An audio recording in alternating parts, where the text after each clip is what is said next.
Yeah ชีวิตมันแมนเล่งเล่ Money in money out let's go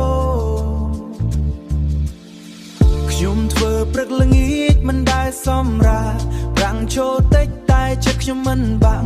Dream ខ្ញុំធំតែហោបៅខ្ញុំតូចចំណូលមកម្ដងចំណាយទៅលឿនដូចខ្យល់បងទិញនេះទិញនោះមិនគិតអនាគតទិញនេះទិញនោះមិនគិតអនាគតចុងខែដល់ហើយទើបដឹងថាខ្វះខាតខ្លាំងពិតសួរខ្លួនឯងថាហេតុអ្វីបានជាយ៉ាងនេះចម្លើយគឺខ្ញុំចំណាយច្រើនជាងចំណូលនេះចំណូលចូលតែចំណាយចេញលឿនMoney មិននៅឲ្យខ្ញុំឈប់ឈើមិនឈឺនគិតមិនឈឺនត្រូវរៀនគ្រប់គ្រងកុំឲ្យវារត់បាត់បើមិនប្រយ័ត្នជីវិតនឹងខ្លាចជាក្តៅកាត់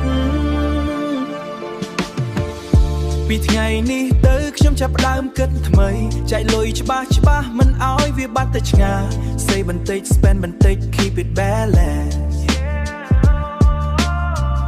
Future ខ្ញុំ bright មិនចង់រស់នៅ careless មិនខ្លះចាយលុយដូចជាមិនមានថ្ងៃស្អែកតែខ្ញុំរៀនសន្សំដើម្បីថ្ងៃខាងមុខមិនបាក់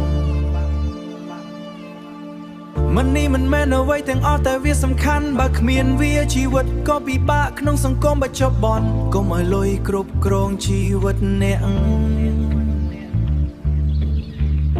ត្រូវគ្រប់គ្រងវាដើម្បីឈានទៅមុខបញ្ហាគឺចំណាយលើសង្គមប្រឆាំងបញ្ហាគឺចំណាយលើអ្វីដែលអ្នកមានចំណូលចូលតែចំណាយចេញលឿន Money មិននៅឲ្យខ្ញុំឈប់ឈើមិនឈឺនគិតមិនឈឺនត្រូវរៀនគ្រប់គ្រងកុំឲ្យវារត់បាត់បើមិនប្រយ័ត្នជីវិតនឹងខ្លាចជាក្តៅកាត់ Yeah